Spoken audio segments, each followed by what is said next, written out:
Today's Wednesday, November 26th. I tried to take one trade on the NASDAQ, but Top Step X crashed, but I'll show you what that trade was. It would have won.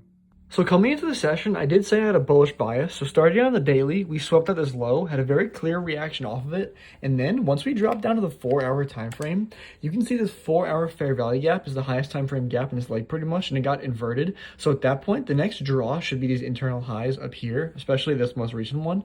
And when I first sat down, I was looking at London highs as the draw, but because London highs were kind of over here, but they got taken immediately into market open. There was also an SMT at Asia low, right? Because Asia low never got taken out on NQ, but ES actually took out Asia lows. So we're delivering from an SMT, right? We have a clear target. So I'm bullish higher time frame. What ended up happening lower time frame. So I base all my trades off 5 and 50-minute fair value gaps. So at market open, because market open was right around here, right? So we pushed up at market open, and I said, unless we're delivering from a 5 or a 15-minute fair value gap, I can't really take a long. So I kept saying I need to wait until we come down here for me to take longs. And then, the other option was, let's say if we came up here, started trading and creating 5-minute gaps up here and respected them, I'd take a long up until this high. But we came down here, right? So in the process of us coming down here, I actually passed up on 2 shorting opportunities. They were actually both in the 4-minute time frame. So we created this 4-minute fair value gap right here. We closed through it. I didn't like it for a couple of reasons. One, we wicked all the way down here twice, but neither of these candles had a strong close. And the reason I was thinking this was a valid trade idea, though, we took out London highs.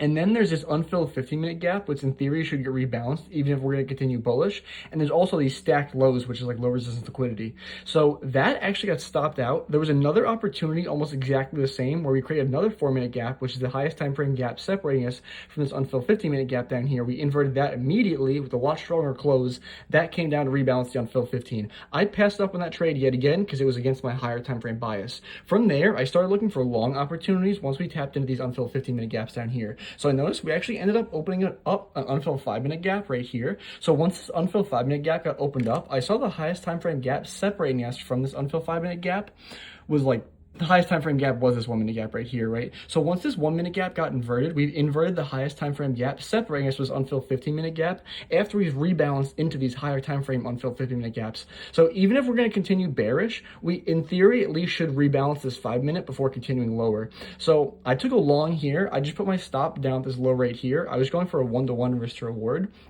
I was going to go break even when we hit this unfilled 5-minute gap, but unfortunately, Top Step would not let me place this order, so I was unable to take this trade. But I did call it in live time while I was on stream, and I do live stream for free Monday through Friday on YouTube, so definitely come by sometime. But I'm curious, let me know in the comments what trades you guys took today.